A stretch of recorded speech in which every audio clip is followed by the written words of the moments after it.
ஓட்டுன்றது நம்ம உரிமைங்க. எல்லாருக்குமே தெரியும். இப்போ தமிழ்நாட்டில் எலெக்ஷன் டேட்ஸ் அறிவிச்சிட்டாங்க. அதை ஒட்டி இப்போ புதிய வாக்காளர் பட்டியலை வந்து வெளியிட்டிருக்காங்க.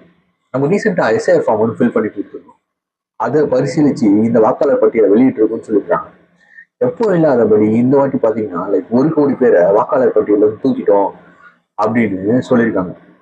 இப்போ உங்க பேர் வந்து வாக்காளர் பட்டியல் இருக்கா இல்லையா அப்படின்னு சொல்லிட்டு லைக் எலெக்ஷன்ஸ்க்கு முன்னாடி நீங்க செக் பண்ணிக்கலாம். அது எப்படி செக் பண்ணணும்னா உங்க போன் எடுத்து 1950 அப்படின்னு சொல்லிட்டு ஒரு நம்பருக்கு, அந்த நம்பருக்கு நீங்க மெசேஜ் பண்ணா போதும். என்ன மெசேஜ் பண்ணா ECI, election commission of India, ECI type பண்ணி ஸ்பேஸ் விட்டு உங்க ஓட்டர் ஐடி நம்பரை ஆட் பண்ணி நீங்க அந்த நம்பருக்கு சென்ட் பண்ணீங்க. அதை 1950 சென்ட் பண்ணீங்கன்னா உங்களுக்கு ஒரு ரெஸ்பான்ஸ் மெசேஜ் வரும். அதுல உங்க பேரு, வாக்குச்சாவடி எண், வரிசை எண், மாவட்டம் அதெல்லாம் சொல்லிட்டு உங்களுக்கு ஒரு ரெஸ்பான்ஸ் வரும். அப்படி வந்துச்சுன்னா உங்க நேம் வந்து ஓட்டர் லிஸ்ட்ல இருக்குன்னு அர்த்தம். அப்படி வரலன்னா உங்க நேம் வந்து ஓட்டர் லிஸ்ட்ல நீக்கப்பட்டதுன்னு அர்த்தம்.